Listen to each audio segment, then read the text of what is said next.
Shalom Bapak Ibu sekalian, berjumpa kembali dengan saya Budi Yulianto di Pastor Message kali ini. Renungan hari ini saya akan ambil dari Roma 2 ayat 28 sampai 29.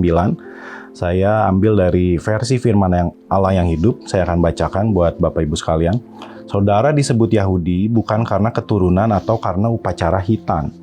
Orang Yahudi yang sejati ialah yang hatinya benar di hadapan Allah, sebab Allah tidak mencari yang dikitan, tetapi yang hati dan pikirannya sudah dibaharui. Siapa yang mengalami pembaharuan dalam hidupnya akan mendapat pujian dari Allah meskipun tidak dari saudara. Nah, buat saya ini firman yang sungguh memberkati saya secara pribadi. Rasul Paulus mengingatkan kita bahwa kita semua ini mungkin punya status sebagai orang Kristen tentunya ya Bapak Ibu yang mendengar ini mungkin sudah menerima Yesus Kristus sebagai Tuhan dan Juru Selamat Bapak Ibu sekalian, sehingga status kita ini disebut sebagai orang Kristen. Tetapi ada beberapa hal yang mau saya bagikan pagi hari ini. Kita disebut orang Kristen itu bukan karena kita keturunan orang Kristen. Mungkin sebagian dari kita lahir itu udah punya status ini karena orang tua kita Kristen, sehingga ketika kita lahir otomatis kita punya status dengan agama sebagai orang Kristen.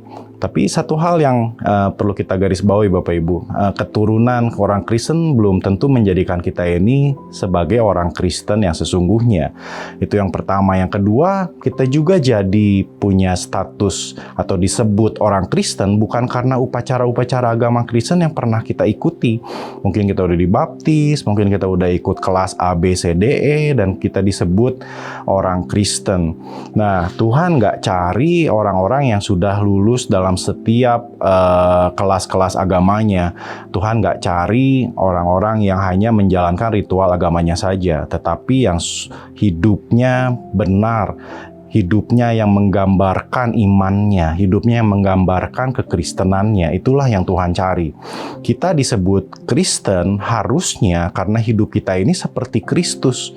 Karena Kristen itu bicara pengikut Kristus. Artinya kalau kita ini punya status orang Kristen, harusnya cara hidup kita, pikiran kita, dan hati kita itu seperti Kristus. Makanya ada 3 hal yang ingin saya bagikan pagi hari ini Bapak Ibu. Bagaimana sih ciri orang Kristen yang sejati menurut Rasul Paulus dalam surat Roma yang barusan kita baca ini. Yang pertama, ciri orang Kristen yang sejati itu adalah hatinya itu benar di hadapan Allah. Hati benar di hadapan Allah. Karena perlu kita sadari sama-sama bahwa hati kita ini itu adalah core dari kehidupan kita Bapak Ibu. Inti dari setiap kehidupan kita. Itu muara dari setiap kehidupan kita. Karena segala sesuatu itu keluar dari hati. Matius 15 ayat 19 Bapak Ibu dapat baca bagaimana dijelaskan di sana, dari dalam hatilah keluar setiap pikiran-pikiran yang jahat, percabulan, perjinahan, dusta, dan sebagainya. Masih banyak yang lain. Semua hal jahat ternyata keluarnya itu dari hati. Kalau hati kita jahat, maka yang keluar pun jahat. Kalau hati kita benar, maka yang keluar pun benar. Oleh karena itu, ciri orang Kristen yang sejati yang pertama itu hatinya benar di hadapan Allah. Maka pasti kehidupannya pun benar di mata Allah. Yang kedua, nggak cuma hati, tetapi hati dan pikirannya pun terus mau diperbaharui. Ada satu yang berbeda, ada satu yang berubah ketika kita sebelum jadi orang Kristen atau setelah jadi orang Kristen. Setelah kita mengikut Kristus dan sebelum kita mengikut Kristus harus ada perubahan. Kalau kita masih jadi orang yang sama dengan karakter, sifat, sikap yang sama sebelum kita mengikut Kristus, artinya kita ini belum jadi orang-orang Kristen yang sejati Bapak Ibu sekalian. Orang Kristen yang sejati, hati dan pikirannya mau terus diperbaharui.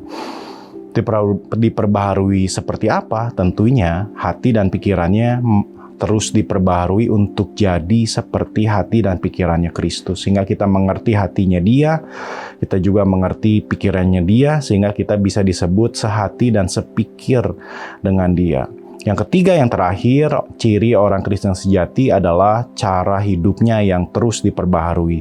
Gak hanya berhenti sampai hati dan pikirannya, tetapi itu mempengaruhi bagaimana ia hidup dalam kehidupan ini. Dalam status yang baru ini, dalam kehidupan yang baru ini, maka cara hidup kita pun harus baru. Nggak bisa lagi pakai cara yang lama, nggak bisa lagi bawa-bawa yang lama, nggak bisa lagi bawa luka-luka yang lama. Semua itu harus sudah selesai, dan kita harus memulai kehidupan ini dengan cara yang baru. Semua sikap, sifat kita, karakter kita, perbuatan dan pikiran kita pun harus baru, harus sesuai dengan status kita yang baru sebagai orang percaya, sebagai orang Kristen, sebagai pengikut Kristus. Sehingga kita nggak bisa lagi beralasan, sifat saya kan memang seperti ini, ataupun ini kan memang karakter saya seperti ini, atau ini memang kebiasaan saya. Nggak bisa, Bapak Ibu, itu udah nggak berlaku lagi, karena kita memang harus terus bertumbuh di dalam Tuhan. Kita harus terus semakin mengenal Kristus, sehingga ketika kita terus bertumbuh dan semakin mengenal Kristus, maka kita ini harus mau diperbarui untuk semakin serupa Dia. Ya, dalam hati, pikiran, dan cara hidup kita untuk terus semakin serupa Dia. Saya berdoa pagi hari ini, Bapak Ibu, supaya Bapak Ibu yang mendengar pesan pagi hari ini, benar-benar Roh Kudus membantu Bapak Ibu sekalian, kita semua untuk terdorong terus untuk memperbaharui setiap hati kita untuk benar di hadapan Allah. Hati dan pikiran kita juga mau terus diperbaharui, mau terus bertumbuh, dan juga memiliki cara hidup yang baru di tengah-tengah dunia yang gelap ini. Dan di sanalah Bapak Ibu akan terlihat berbeda, jadi terang, karena Bapak Ibu adalah orang-orang Kristen yang sejati. Tuhan memberkati Bapak Ibu sekalian.